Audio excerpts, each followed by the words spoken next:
তো আমাৰ 1 নম্বৰ কোৱেশ্চনটো হ'ল ভাৰতবৰ্ষৰ লগত যেনেকৈ নতুন দিল্লীৰ সম্পৰ্ক আছে ঠিক তেনেকৈ ইটালী আৰু কাৰ সম্পৰ্ক হ'ব? আংকাৰা, বাৰ্লিন, পেৰিছ না ৰোম? তো আমি সকলোৱে জানো ভাৰতবৰ্ষৰ ৰাজধানী হ'ল নতুন দিল্লী। তো ঠিক তেনেকৈ ইটালীৰ ৰাজধানী কি হ'ব? তো ইয়াৰে সঠিক এনচাৰটো হ'ল ইটালীৰ ৰাজধানী অপশ্যন নম্বৰ ডি ৰোম। তো নেক্সট প্ৰশ্নটো হ'ল চিকিৎসক চিকিৎসালয়ত থাকে, তো ঠিক তেনেকেই শিক্ষক ক'ত থাকিব? বিদ্যালয়ত, উদ্যোগত, না পথাৰত, না পৰীক্ষাগাৰত? তো ইয়াৰে সঠিক উত্তৰটো হ'ব অপশ্যন নম্বৰ এ বিদ্যালয়। নেক্সট প্ৰশ্নটো হ'ল ভাৰতৰ প্ৰথমগৰাকী প্ৰধানমন্ত্ৰী জৱাহৰলাল নেহৰু। তো ভাৰতৰ প্ৰথমগৰাকী ৰাষ্ট্ৰপতি কোন? ডক্টৰ জাকিৰ হুছেইন, না ডক্টৰ এপিজে আব্দুল কালাম, না ডক্টৰ এছ ৰাধাকৃষ্ণন, না ডক্টৰ ৰাজেন্দ্ৰ প্ৰসাদ?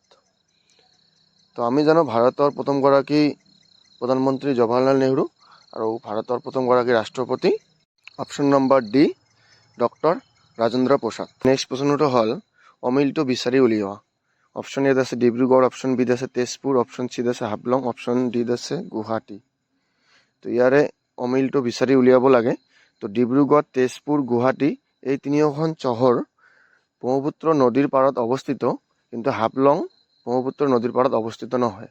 তো সেইকাৰণে ইয়াৰ সঠিক উত্তৰটো হ'ব হাফলং, অপশ্যন নম্বৰ চি। ইয়াৰে নেক্সট প্ৰশ্নটো হ'ল অমিলটো বিচাৰি উলিওৱা। অপশ্যন এত দিয়া আছে দিল্লী, অপশ্যন বিত কলকাতা, অপশ্যন চিত মুম্বাই আৰু অপশ্যন ডিত পুৰী। তো ইয়াৰে সঠিক উত্তৰটো হ'ল অপশ্যন নম্বৰ ডি পুৰী, কাৰণ বাকী সকলোবোৰ এখন প্ৰদেশৰ ৰাজধানী বা ৰাজ্যৰ ৰাজধানী যেনে দিল্লী, কলকাতা, মুম্বাই এই সকলোবোৰ ৰাজধানী, কিন্তু পুৰী কোনো ৰাজধানী নহয়। সেইকাৰণে সঠিক এনচাৰটো হৈ যাব পুৰী। নেক্সট প্ৰশ্নটো হ'ল তলৰ কোনটো বাকীবোৰৰ সৈতে নিমিলে? অপশ্যন এত দিয়া আছে জোনাকী, অপশ্যন বিত দিয়া আছে ৰামধেনু, অপশ্যন চিত দিয়া আছে মৃত্যুঞ্জয়, অপশ্যন ডিত দিয়া আছে আবাহন। ইয়াৰে সঠিক উত্তৰটো হ'ল অপশ্যন নম্বৰ চি মৃত্যুঞ্জয়, কাৰণ বাকী সকলোবোৰ অসমীয়া আলোচনীৰ নাম, কিন্তু মৃত্যুঞ্জয় হ'ল অসমীয়া উপন্যাসৰ নাম। তো নেক্সট প্ৰশ্নটো হ'ল AFKৰ পৰা DIN যেনেকৈ হৈছে ঠিক তেনেকেই NSXৰ পৰা কি হ'ব? তো ফাৰ্ষ্ট নিজে কৰাৰ চেষ্টা কৰক, ভিডিঅ'টো স্কিপ কৰি তাৰপিছত চাওক। তো প্ৰতিটো ৱৰ্ডৰ লগত 3 যোগ কৰিছে, যেনে এৰ লগত 3 যোগ কৰি 4D হৈছে, 4ত D আছে, আৰু Fৰ লগত 3 যোগ কৰিলে I হয়, Kৰ লগত 3 যোগ কৰিলে N হয়। তো ঠিক তেনেকেই Nৰ লগত 3 যোগ কৰিলে Q, Sৰ লগত 3 যোগ কৰিলে V আৰু Xৰ লগত 3 যোগ কৰিলে A।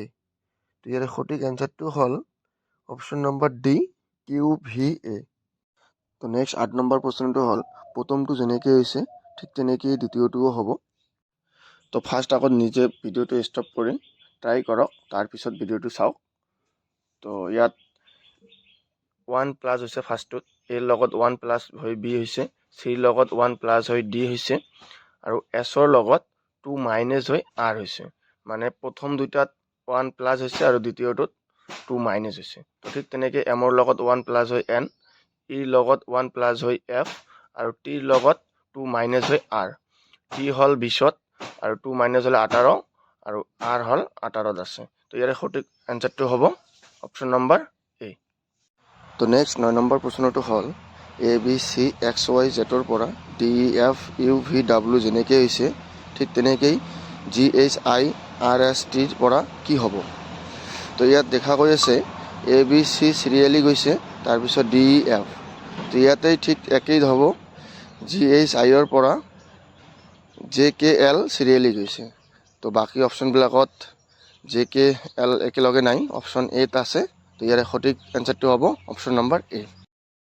নেক্সট 10 নম্বৰ প্ৰশ্নটো হ'ল CE, HJ, MO, RT। তেতিয়া নেক্সটৰটো কি হ'ব? তো ইয়াত দেখা গৈ আছে চিৰ পৰা 5 যোগ হৈ H হৈছে, Hৰ পৰা 5 যোগ হৈ M হৈছে, Mৰ পৰা 5 যোগ হৈ R হৈছে, Rৰ পৰা 5 যোগ হৈ W হ'ব। তো এইটো দেখা গৈ আছে। তো আৰু অপশ্যনত ডাব্লু অকল এই অপশ্যনতে আছে, তো সেইকাৰণে ইয়াৰ সঠিক এনচাৰটো হৈ যাব অপশ্যন নম্বৰ এ। তো নেক্সট প্ৰশ্নটো হ'ল এক্স কমা ভি কমা টি কমা আৰ আৰু নেক্সটটো কি হ'ব? তো ইয়াত দেখা গৈছে এক্সৰ পৰা 2 মাইনাছ হৈ ভি হৈছে, ভিৰ পৰা 2 মাইনাছ হৈ টি হৈছে, টিৰ পৰা 2 মাইনাছ হৈ আৰ হৈছে, এতিয়া আৰৰ পৰা 2 মাইনাছ হৈ পি হ'ব। তো ইয়াৰে সঠিক এনচাৰটো হ'ব অপশ্যন নম্বৰ বি পি। তো আজিৰ অন্তিমটো কুৱেশ্যন হ'ল মৰ্ণিং দিয়া আছে 2, ইভিনিং কি হ'ব?